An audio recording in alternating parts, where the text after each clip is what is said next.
之前有朋友和我聊天，没有黄油不加牛奶可以做吐司吗？当然可以。今天分享详细的做法，而且采用一发的方法，要比平常节省将近2个小时。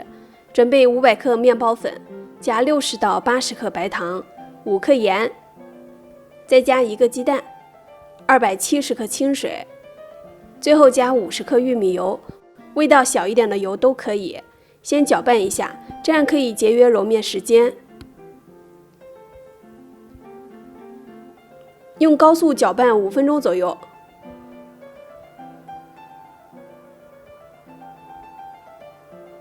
面团变得比较光滑就行了。今天我们家室温33度，用厨师机揉面的话，一定要注意控制面团温度。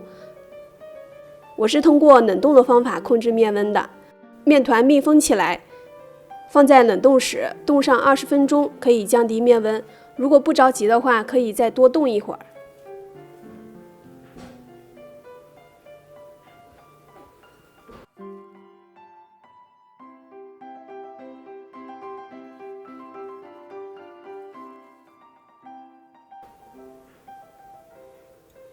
然后加15克鲜酵母，没有的话用5克高糖酵母粉代替，最好用一点水把酵母化开，高速揉面。这个面团变得很有光泽，而且非常细腻就可以了。我这个面团温度是稍微高一点的，但是面团舍不得扔，就这样吧。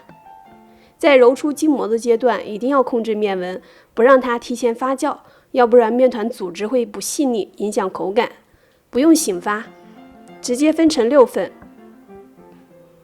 再把每一个小面团像这样整理成圆形，面团软乎乎的，特别好玩。这就是做面包的乐趣呀！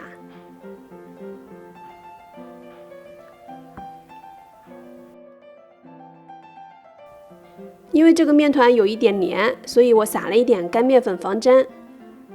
不需要松弛，把第一个做好的面团直接擀长。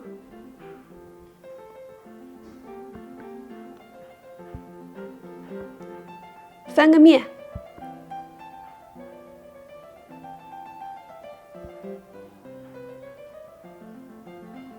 再卷起来，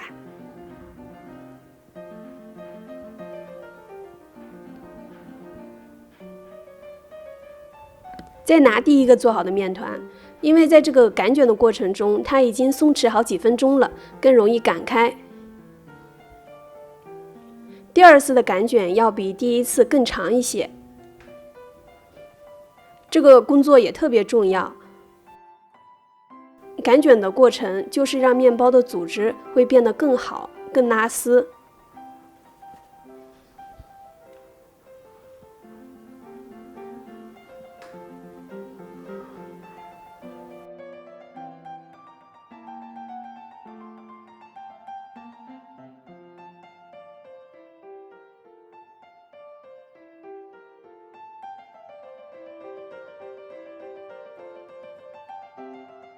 做好了就放在吐司盒里面，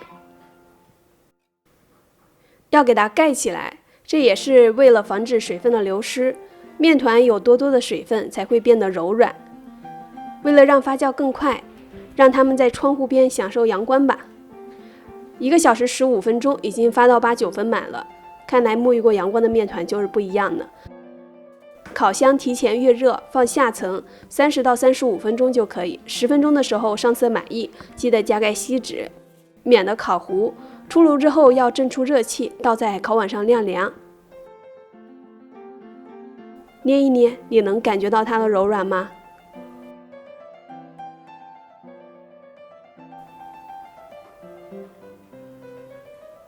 学会这个吐司的做法，再也不用买面包吃了。